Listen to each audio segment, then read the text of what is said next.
You've probably heard some people in the LGBT plus community refer to themselves as gay, or, even more broadly, as queer. And you may have also heard religious people refer to homosexuals as same-sex attracted, or people who experience same-sex attractions. So which term is best to use? Same-sex attracted is the label used by some Christians to describe themselves because they don't feel like they fit in with the gay identity. Their identity is found in the church or in Christ, so they don't like referring to themselves as gay or LGBT+. However, using the term same-sex attracted reduces a complex sexuality to basic sexual impulses, alienates the group that it describes, and creates division between two groups that should overlap. First and foremost, same-sex attracted takes a vibrant, broad, complex term like gay and reduces it to a lifeless, overly clinical phrase. Hearing someone turn the phrase gay into same-sex attracted is like seeing your oxen turned into buoyant cubes.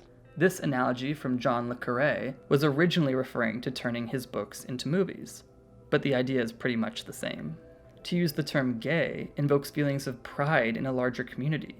To use the term same-sex attracted erases that community and reduces a special and beautiful part of yourself to something that sounds like a medical diagnosis that needs to be treated or cured.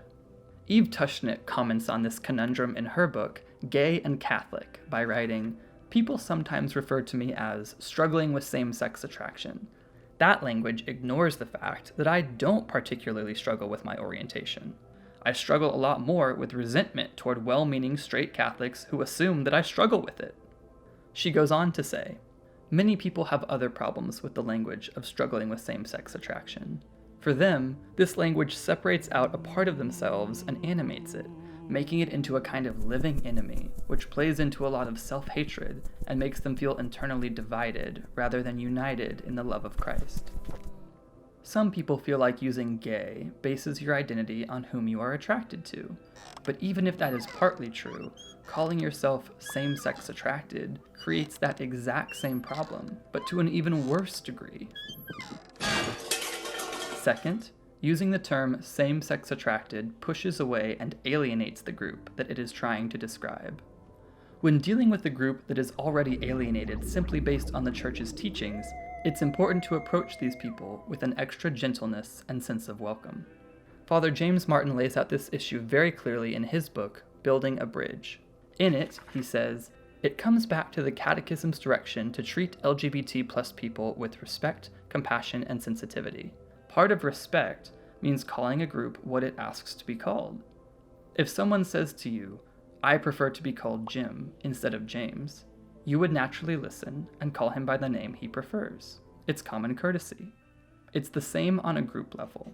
Because names are important, church leaders are invited to be attentive to how they name the LGBTQ+ community. Let us lay to rest phrases like afflicted with same-sex attraction, and instead listen to what our gay brothers and lesbian sisters prefer to name themselves." When you call a group a name that they themselves don't want to be called, you are directly disrespecting them, and you are sabotaging any attempts to start a healthy dialogue with them. To foster a better relationship and approach the situation with respect, simply call people in the LGBT+ community by the name that they prefer to be called. After all, if Pope Francis can use the term LGBT+, then so can you. Finally, the term same-sex attracted implies that there is a strong division between two groups that in reality should be able to completely overlap. Some people use the term same-sex attracted because they made a drastic lifestyle change or chose to renew their faith in God. But those things don't make you any less gay. You can be gay or LGBT+ and be a baptized Catholic or Christian. That's because your sexuality doesn't determine your faith any more than your faith determines your sexuality. You can be queer and Christian, bisexual and Jewish, or lesbian and Buddhist.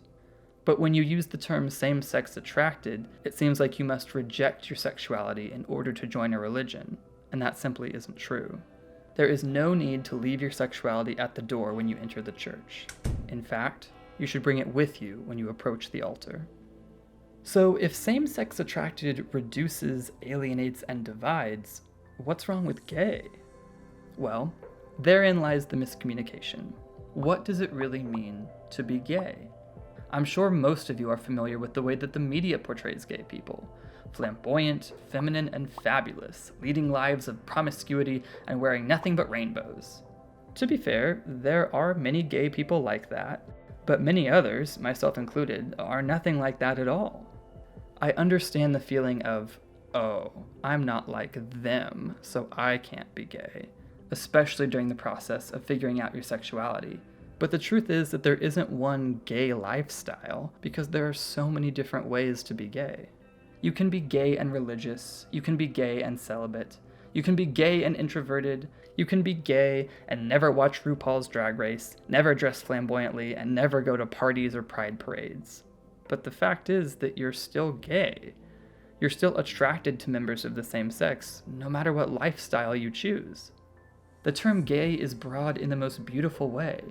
It encompasses a diverse group of people with a proud history, and if you're a part of it, you should consider yourself blessed to be a member of such an impressive group. And more importantly, you should never feel like being a part of this group excludes you from being a part of any other group. Calling yourself gay doesn't root your identity in your attractions, because the term is so much broader than that. In fact, it doesn't limit any part of your life. You can be gay and be a basketball player, and a mother, and a teacher, and a student, and a guitar player, and a chess master, and a scientist. You can be a priest, a nun, a baptized Christian, a disciple of Christ, a child of God, and still be gay. You can still be part of a vibrant, cross-cultural community that celebrates different ways to love. You can do all of this because those gifts and talents are part of the way that God made you, and He wants you to love yourself as much as He loves you. So whatever your personal style is, keep being you and keep being gay.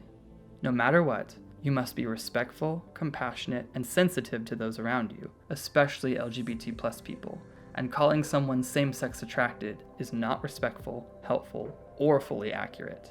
That term reduces, alienates, and divides, and it should be avoided. Use gay because it's accurate, because it's the preferred language of LGBT+ people, and because it doesn't confine someone's personality to their sexual attractions. So to answer the question, which term should you use? It turns out the answer is pretty gay.